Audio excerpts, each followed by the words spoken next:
ka Kurani të dhëna shkencore, shembuj.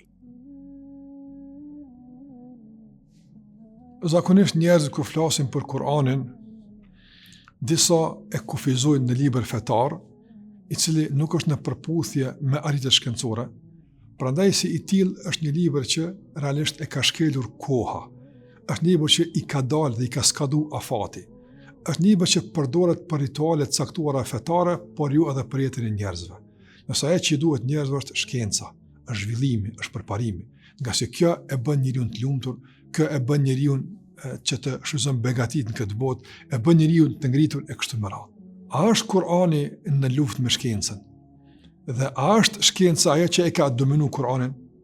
Pyetje që bëhet, mirë po, përgjigja nuk është ashtu sikur që njerëzit e pretendojnë. Të nderuar, Kur'ani është fjala e Allahut të mënduar. E shkenca çka është? Shkenca e ligje natyrore që njerëzit i kanë zbuluar dhe në bazë së saj pastaj kanë ndërtuar shpiket dhe zbulimet e tyre. Kush e ka krijuar natyrën? Kush i ka krijuar ligjin natyrë? Kush e ka bërë që me të vërtetë me këtë kompaktësi, me këtë precizitet të funksionon kosmosi? Kush e ka bërë? Ne e quajmë Allahu. Disa tjetër thonë një fuqi e madhe. Disa i thonë një energji e madhe. E emërtojnë forma ndryshme, por e pranojnë së diçka jashtë njerëzore. Shikoni të nderuar vëllezër dhe motra, me çfarë preciziteti lëviz toka, dielli, me çfarë preciziteti zhvillohet jeta në hapësirë, pa përplasje, pa goditje. Shikoni sa preciz janë ligjet e Allahut xhallahu ala. Një shkencëtar e zbulon një ligj në Japoni, i njëjti vlen në Kosovë, nuk ndryshon. Kush e ka bërë këtë mundësi që mos të ndryshojnë ligjet? Para mendoni të kishin me ndryshu ligjet në bazë të kohës dhe vendit. Çfarë kuptimi kishin pas shkenca? Ku ne në vazhdim si duhet me rizbulu gravitetin, ku ne në vazhdim si duhet me rizbulu komponentet kimike e kështu me radhë.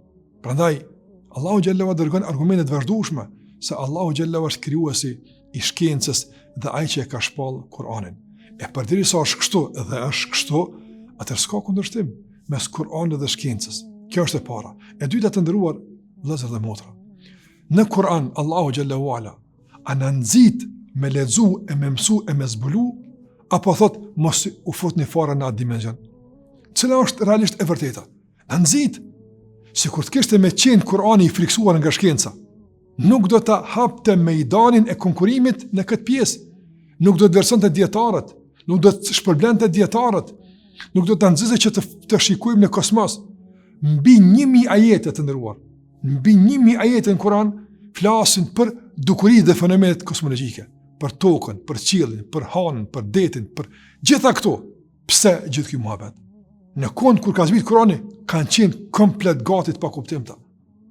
Kanë marrë kuptimin pastaj me zhvillimin e shkencës dhe zbulimet e shumta që njerëzit i kanë arritur në jetën e kësaj bote.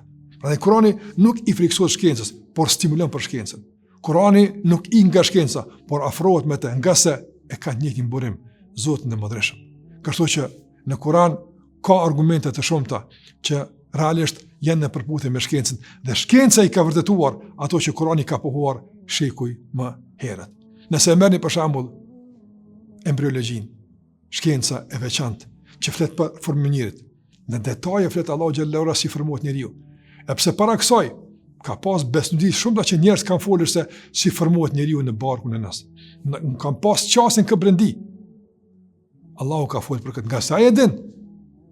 E sot ato janë të vërtetuara.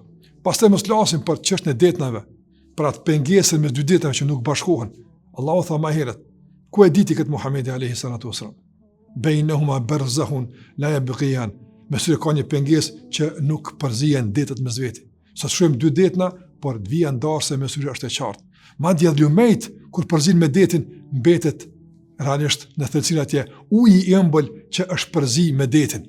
Gjithkush e ka identitetin e vet, gjithkush e ka formën dhe trajtin e vet. Kush e bën kështu të pandryshueshëm? Allahu i manduar i cili për këto ka lajmëruar në Kur'an.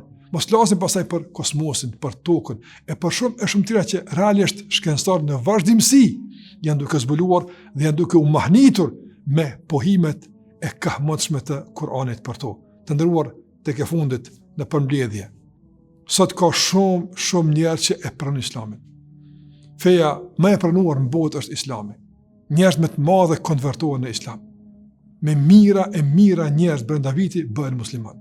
Nëse e shikojmë se emëruesi i përbashkët i arsyeve të pranimit të islamit kryesisht të ndëruar shikues është kjo që po flasim për ta.